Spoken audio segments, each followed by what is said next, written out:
Right. Mnangagwa zvaizvozvi izvi ari kufamba semaparallel lines. Hani munozoti kana tichitaura nyaya yemaparallel lines, malines akasangana, asikafe akagomana, anenge achingoenda nedirection sezvakaita njanji inongoenda iri straight. Chitima chipana pachinosangana mavhiri kuti akufambira pa one side. Aiwa, ndozvetichireva zvinenge zvakanzi parallel. Ndozviri kuita Mnangagwa nemilitary nesecurity system. Ari kuzama kuda kuti security system isave nechigumbo naye kana isave nekunetsana naye. Ndozvari kuzama kuita, but nyaya ichazokonetsa kuti security system ichazombata pana Chiwenga apa. Ndo pane nyaya yesi pana Chiwenga ipapa.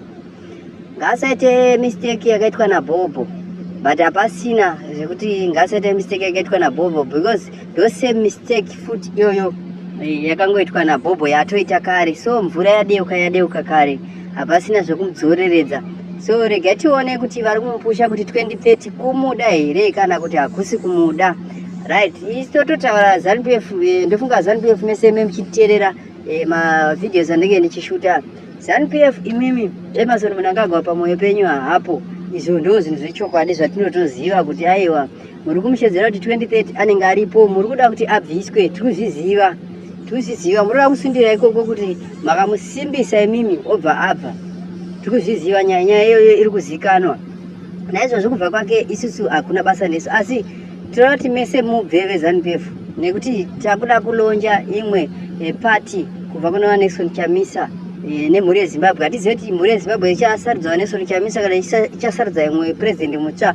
Mhuri yeZimbabwe yaneta nekushandiswa neZANU-PF. So vakukumbirawo kuti kana makuita zvinhu zvenyu muite chinyararire, musadeura ropa revanhu vasina mhaka munyika yeZimbabwe. Ndo zviri kukumbirwa. So pana kunzi nevana veterans vari kuyabva vati please take note. They have called it extraordinary session of the Politburo, which is coming after ED had stopped Mtsvanga's press conference. ED is likely to defend himself, crucifying his bootlickers to avoid crossing lines with the security system. Kuno kamwa imbwa nhasi. Izvi nyaya ndikutaura nyaya nhasi yandaverenga pa, inyaya yanhasi. So ndofunga munhu wese angozvinzwira. Right, isa kunokusiyai kuna chairman Jeff Judah uko kwavanenge vachitaura ma-updates nenyaya yehondo zvekare. Nyika yeZimbabwe haina kugadzikana varume. Musaone henyu zigiri chikomendwa paTV ZBC susu tisiri kurikomenda haro rakadonha. Hazvina kutomira mushe, hazvina kumira mushe mhuri yeZimbabwe munyika patiri izvozvi nhasi. Hazvina kumira mushe. Isusu tisi timu yekuti tinenge tichitaura nyaya dzinenge dzichiitika. Isati taure nyaya kwatisina kuswera kana kuti tinogadzira nyaya. Tigadzire nyaya idzo. Vega ndo vanouya nenyaya dzavo vodziisa pavanodziisa. Isusu totoziva kuti akataura izvi ari kureva nhingi kuti so. Saka toataita kuziisa kuti mhuri yeZimbabwe so. Ndo mamiriro atakaita isusu social media. Tinoshevedza imimi pamunorambidzwa kushevedza, isusu tinotora mavoices enyaya tisinozomashedza. I hope munhu wese andozvinzwa zvatinotaura zvinonzwika kwese, hapana munhu asingazinzwe. Kusvika kune mukuru andozinzwa kuti mhuri yeZimbabwe yakatsamwa. Ende shuwa ndiri pati yemhuri yeZimbabwe ndokusati kwandiri koko takatsamwa because kunze hakuna mabasa. Vanhu vane madhigirii avari kurara kunge mapiro. Mabasa ari kushandwa mumadhipatimende akawanda akafanana naVID Zimura. Ukatarisa vanhu vanoshanda imomo hama nehama nasekuru nevazukuru. Vamwe vana vakaita madhigirii vanavo kumba vakamachengeta akutoora ikoko. Tikutoshaya kuti vabereki vedu vakatambisire mari vachitidzidzisa kuswera takutaura masocial media saizvozvi haisiri zo basa rataida. Thank you mhuri yeZimbabwe nekuteerera kwenyu. Rega tikusiye kuna mukoma Jeff Judah. Hello mukoma JJ nevamwe vese, chairman of the liberation struggle. Thank you so much. Ndinotenda nechido chenyu kubatsira ruzhinji rwese rweZimbabwe. Ndisingadi kupedza nguva, ndinoda kuti ndibatsirewo pakujekesa. Kunyange zvinhu izvi zvanga zvakambotaurwa zvazvo, ndaimbenge ndichiteerera maaudio enyu kusvika bva pokutanga kusvika ndazoona kuti zvechokwadi murume uyu ari kutaura chokwadi chezvinhu zvandakasangana nazvo, chokwadi chinobva kuna Mwari, chinoda kuti veruzhinji vachizive kuitira kuti chizovasunungura ivo vagozowanawo futi umambo hwokudenga. Ndinoda kutanga nokutaura nepamusoro peZANU-PF. ZANU-PF sekutaura kwenyu maitori munototaura chokwadi kuti it's not just a simple organization party as it is. It's a complex thing, ZANU-PF. Nekuti ZANU-PF is one, or it sits in the satanic kingdom yepano pasi apa, kutaura chokwadi chaicho. This kingdom yakagadzirwa kare, saka isu patakazozviona paizouya nana Kenneth Kaunda nana Banda vachizodzika this satanic leadership in Zimbabwe, asi kumavambo kwayo ukoko yakanga yatobva kare iine kubva kune madzateguru edu, kubva ndingangoti pakarovererwa mambo Jesu. Vamwe vanhu vazhinji vakatiza vachidzoka zasi. Ivo vanhu verudzi urwu ndivo vakabva vatanga kuchispreada this satanic kingdom. Kutaura chokwadi, mukatarisa iko zvino vanhu ava tine maZulu muMalawi, tine maXhosa muZimbabwe, naiko zvino muno kuSouth Africa kuno kuzasi uku tinavo zvofuti vamwe vechirudzi rwechiZulu vakagara ikoko. Mukatarisa vanhu ava havana kubva kuno kuzasi vachikwidza kumusoro, asi kuti pataibva kumusoro tichidzika zasi ndopavaisara vachigara imomo. Ndimurikuona vakasara muMalawi, vamwe vakadzika kuno zasi, vamwe vechiXhosa vakasara muZimbabwe, vamwe vakadzika kuno zasi. Ndimurikuona. Saka vanhu ava verudzi rwechiNyasarandi, vanhu ava vechirudzi rwechichewa mabumbwa, vakanga vachipa usatanism uhu kubva kumusoro ikoko. Andimurikuona. Saka nhasi unoyu kana tichitaura nezveZANU-PF, tiri kutaura nezvekingdom yakaiswa, kingdom youroyi, kingdom yezvidhoma. Alright, handichanyanyi kuti ndititsanangurei nezvimwe, nokuti zvimwe zvacho makatozvitaura ndezvechokwadi. Ini chandiri kuda kubatsira ndechekuti tingabvisavo sei hurumende iyi, nokuti zvechokwadi mukoma JJ, chairman JJ, this kingdom yaSatani Mwari haachaidewo.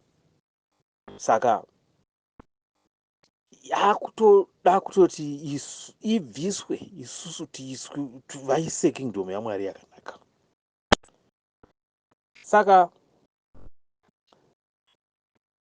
kana muchiona ZANU-PF sokutaura kwenyu, musangoitarisira sechinhu chiri simple, nekuti it's a kingdom iri kutorarama yaSatani.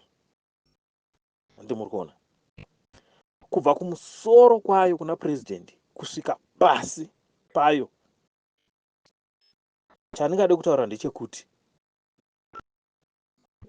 chairman, isu vanhu veruzhinji takadzingwa muZimbabwe mashona, nanhasi uno tisu tiri kusponza kingdom iyi yesatanism. Iri kuwana simba kubva matiri isu, zvokuti kana tikaziva zvakanyanyisisa pamusoro payo haizonetsi kuirwisa.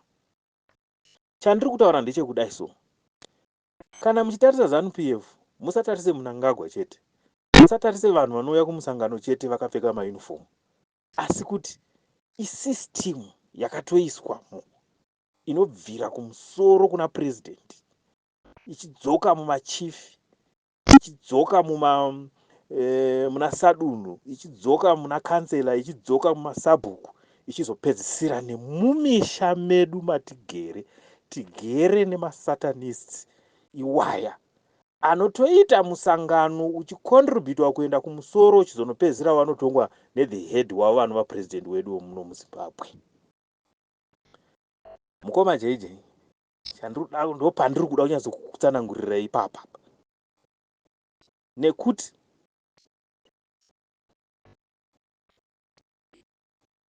president vanotenga mota, chief vachitambira, chief vachihoreswa Mwari, sabhuku achitambira mari achihoreswa Mwari, mumusha mumavhireji muchitori nevanhu vanotosapota ZANU-PF,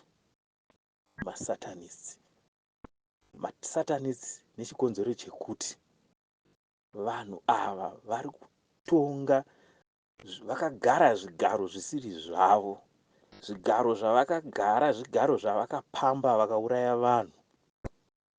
Handiti munoona satanic kingdom iyi, ava vanhu ava vechimabumbwa ava nevanhu ava vechichewa ava Malawi mabwida ava, vanhu vanotonga neuroyi nemishonga, nyoka, zvidhoma nezvikwambo. Zvima instruments ava vanoshandisa iwayo.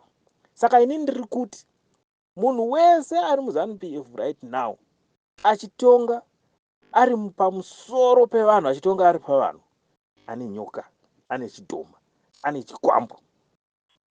Kana angava ari chief akasuma position isiri yake, ane chidhoma, ane nyoka, ane chikwambo, kusvika kuna sabhuku. Kutaurira chaizvo chaizvo mukoma JJ, hakuna sabhuku ari kutonga muZimbabwe asina nyoka, chidhoma kana chii, which is of these satanists. Uri kunzwisisa? Vanhu ivava vari mumaraini vanotoita musangano yavanotoita, vanotoita mameetings avanotoita usiku vachitaurirana, vachiita misangano, iwe kana usina chaunacho ukada kuti upinde ipapo pakati unovurawa. That is how they are ruling in this satanic kingdom yeZANU-PF. Saka isu kuti tiigone, sezvamaitaura kuti it's a spiritual battle that we need to go in it. Ndicho chokwadi ichocho chaicho.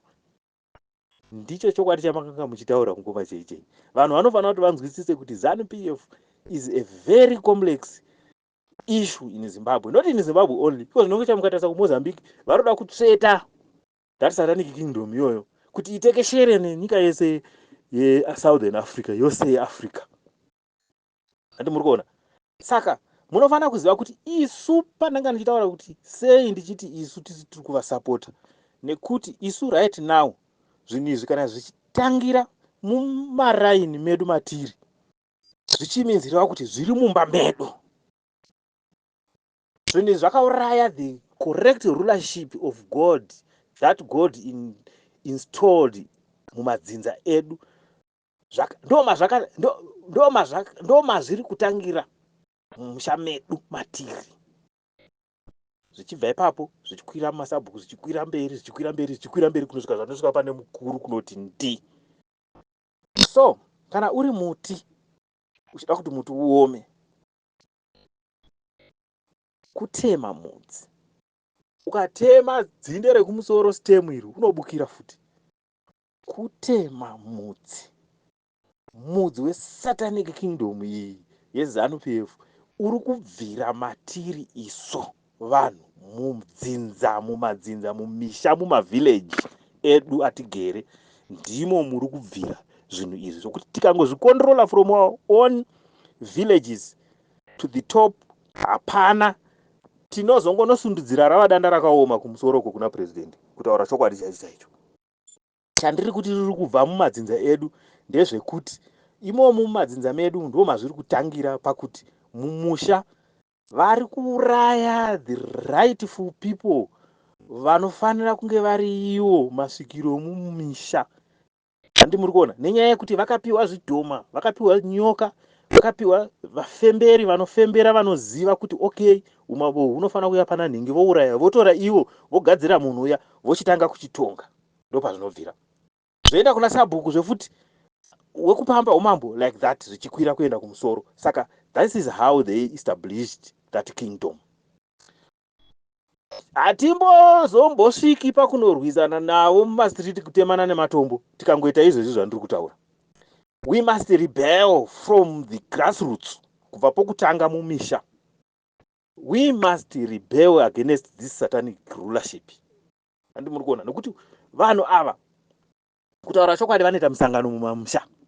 Vaita musangano mamisha vachanosangana kumusoro semasabhuku, vachanosangana semachief, vanosvika kuna president. Saka isu vana vari mumusha right now tiri kusuplya. Ndakambonzwa muchitaura kuti ndinombofunga kuti tisatumire mari kune vanhu vari outside diaspora, musatumira vanhu kune vanhu vari kumusha. Ndikanzwa makumbozeka zeka ndikati aiwaka. Makanga muri right mukoma JJ. Makanga muri right. Mari dzatiri kutumira kumusha tiri kunotumira mari kune vanhu vakapamba umambo. Vapamba umambo vari kutora mari dzodzo vachifidha zvidhoma zvavo mumisha matiri kugara. Vana vedu vari kuseenzeswa kuitwa vakadzi vezvikwambo mimisha matiri kugara. Handi muri kunzwa? Kana isusu tabva imumamisha tiri kunoga vachatodi kuti tidzoke ikoko vada kuti tirambe tiri kuno musango tichingotambudzika like that. So what should we do? We must stop giving them money. Nokuti mari yedu iyoyo zvikatoda ndiyo iri kutoshandiswa kutoti varambe vachifidha zvidhoma zvavo. Ndo pavari kubva simba rese reZANU-PF ipapo. Kutaurira chokwadi. Mukoma JJ. Hatisi kungoti ngonyima munhu ka. Tiri kuti kana hapana mudzinza zvinokutaura kunokwanda kutaura ichochi vamwe vangandipupurira zvechokwadi. Hapana munhu asiri kunetswa nezvidhoma mumusha muZimbabwe right now. Munhu wese arimo muZimbabwe mumusha mudzinza iko zvinokutaura kunokwanda kutaura. Vane zvidhoma kana chikwambo kana nyoka kana kuti munhu akaromba mumusha mavo mudzinza mavo iko zvino right now. Ndipo pasiri kutangira ipapo. Saka muchiona vana veZimbabwe tichingakwanisi kuti tisimudze musoro. Hatisi kutsipikiwa nekumusoro kuna president. Tiri kutsipikiwa zvichibva mudzimba medu matiri pamusha. Nevanhu vari kudya sadza iko zvino vatiri kutorespecta tichiti handinhingi. Vanazvo zvidhoma izvozvo vagere nazvo. Vari kuzvibikira mari dzatiri kuvapa kuno tichivatumira tengai chakati idyai chakati. Vari kubikira zvidhoma izvozvo. Zviri kudya. Kana zvadya ndo zviri kuita power yekuziva kuti any move yatinoda kuti tiite tiri kuno yatinoronga saizvozvi basa razvo ndezvekuti zviye zvichiteerera zvichienda zvinovaudza kuti kuruda kudai. Ndosaka makaona iko zvimwe zuro makanga muchinetsana muchiti vanhu vekuMalawi ngavarege kuenda kumusha, aiwa ngavadzoke nenyaya yekuti mota vakatenga mota handiti veimmigration yekuZimbabwe. Vakati da kuchipota vese vekuMalawi ngavadzokere vanga vazvinzwepi. Zvidhoma izvozvo zvinenge zvichiteerera zvichinovaudza. Vane maprofita avo venhema arimo mumachechi umu mavanoenda muya vachinopa mari. Those are some of the satanists. We must stop giving money to those people. Nekuti kupa mari kwatiri kuita isusu tiri kusenza tisina chatinoziva. Zviri kutinyanyisa wese tiri kungoitwa suck in and suck in. Vana vedu vachisenzwa sezvikwambo. Vana vedu vachiitwa vakadzi, vamwe varume vachiitwa nokuti zvidhoma izvi zvinoberekana. Muri kunzwa? Zvinoberekana. Ende zvinototreka munhu kutoti pakati. Ende zvinotoziva sokutaura kwamaitotaura iko kuya. Handisi kutaura chinhu chinyuwani. Ende handidi kuti ndidzokorere zvinhu izvi mukoma JJ chairman JJ. Ndizvo zvinhu zviri kutiuraya muZimbabwe. Saka kuti any move yavanoita vanenge vatozviziva kare. Yatinoda kuti tiite isusu vanenge vatozviziva kare. Saka ipapa pagrassroots apa pamusha medu umu ndo matiri kuponderwa umu. Zvozonosvika kuna sabhuku anenge atogara kare anotori muroi. Sabhuku akatoromba kare ari kutora umambo usiri hwake, chief ndizvozvo, president ndizvozvo. It's a satanic kingdom yakungotongwa. So isusu let us rebel against this system from mumisha medu. Ngatirambei zvidhoma mumisha mukoma JJ. Vanhu ngavarambe zvidhoma mumisha. Vanhu ngavazive kuti umambo hwaMwari haupiwi tsvimbo kunzi tsvimbo iyi tonga nokuti umambo hwaMwari kwete, never. Hatinambozvinzwa izvozvo pese paigadzwa naDavid. Hatinambozvinzwa izvozvo kuti Mwari akauya nechinhu akati ichi chakanga chibva kuna sekuru vako nhingi, saka tora chinhu ushandise chinhu chaishandiswa nasekuru vako nhingi. zvinhu zvakanga zvagara zvatorwa nevakuru vedu vakare zviri zvidhoma. Saka zvidhoma izvi ndo zvinenge zvichitsipikwa vanhu vaya vechokwadi vanenge vachifanira kunge vakatonga. Ani muri kuona? Saka iwe kana ukazvipiwa kanzi sekuru vafa kana kuti baba vafa, tsvimbo iyi utonge, uri kutogamuchira, uchigamuchira chidhoma chiya chicharamba zvefuti chichitambudza dzinza riri kunyuwani, nerimwe dzinza richabuda, nerimwe dzinza richangoramba riripo. Saka utongi hweusatanism hauperi, hatimbova vhisi pachigaro. Nelson Mandela akanyora mubhuku rake My Struggle kuti you must first revolt against your own system, revolt against that bad system of yours, so that in order for you to carry out a revolution. Ngatirambei umambo hwari kugadzwa mudzimba, kusponza vanhu vemudzimba kuti umambo huri kubiwa, vana vari kuurayiwa, vana vari kuurayiwa vari vaduku. Mhepo iyi vari kutsipika vachitora umambo husiri hwavo. Ngatirambei, ngatikusponza that. Muchaona kuti tichasunungura Zimbabwe zvisinganetsi. Hino isusu kana tikasvika panogadzwa matare mudzimba, tinotoziva kuti uyu nhingi uyu akandiromba, uyu nhingi uyu akadai, uyu nhingi uyu akadai, mukoma wangu uyu ari kudai, uyu mukoma uyu ari kudai mudzimba right now. Saka kuzvibvuma zvinhu izvozvo kana tichigara tinazvo mudzimba, tichizvibikira, tichizvipa mari, zvichinzwa everything, hapana musoro watinombosumudza kuti tiite any revolution muZimbabwe, kuti tiite against Mnangagwa. Hapana. Ndoda kukutaurira chokwadi. Vachangoramba vachiita zvavanoda mabumbwa iwawa nemabidi iwawa, nekuti hatisi kuziva mviro yezvinhu izvi pazviri kutangira. Handi muri kuona? Ngatirambei zvinhu izvi kuseenzeswa nevanhu ava. This kingdom iyi haingaparadzirwi, hatingatongwi nenyoka nezvikwambo mudzimba. Ngatirambei kutongwa nezvikwambo nezvidhoma mudzimba. Ndo pazviri kubvira ipapo. Mukangoona tikangodaro, maona machechi ose avanoenda vachinogamuchirwa, vanotoriwo ndo matongera avo iwawo. Saka ngatirambei mudzimba. Let's starve. Let's not give them money. Let about kuti vatenge chikafu chokutengera zvidhoma. No. Ngatirambei variko vaprofita vechokwadi. Kana tichigadzisa nyaya, ngatimirei papa, hatimbotangai at the families, in our own families mudzimba dzedu, tigadzirise nyaya iyi. Muchazoona kuti chero the next sub kanoda kutonga haangatongi nekuti kana aine umambo, kana aine nyoka, kana aine chii, nekuti zvinhu zvese zvinenge zvamviro mudzi wepasi unenge waguriwa. Midzi kwairi kutora simba ichizonosupply ZANU-PF mudzimba dzedu. Tiri kusapota this system iyi. Zvidhoma izvi tigere nazvo right now mudzimba medu. Zvikwambo izvi zvakaunzwa nevanhu ivava, nekuti nyanga dzemabwidi idzi ndo dziri kupa vanhu zvikwambo, ndo dziri kupa vanhu zvidhoma zviri kugara mudzimba umu. Muri kunetsa mudzimba. Zimbabwe yose yamuri kuona iyoyi, hapana munhu anogara mumba achiti haana chidhoma. Ndo chokwadi chiripo ichocho. Mungati ndinopenya kana kuti kudii, asi ndikukuudzai chokwadi. Vanhu vese vazhinji vari mutonga, vari kutonga neumambo husiri hwavo, hwakapambiwa. Saka muchiona tichinetseka. Ngatiresistei this. Ndatenda hangu.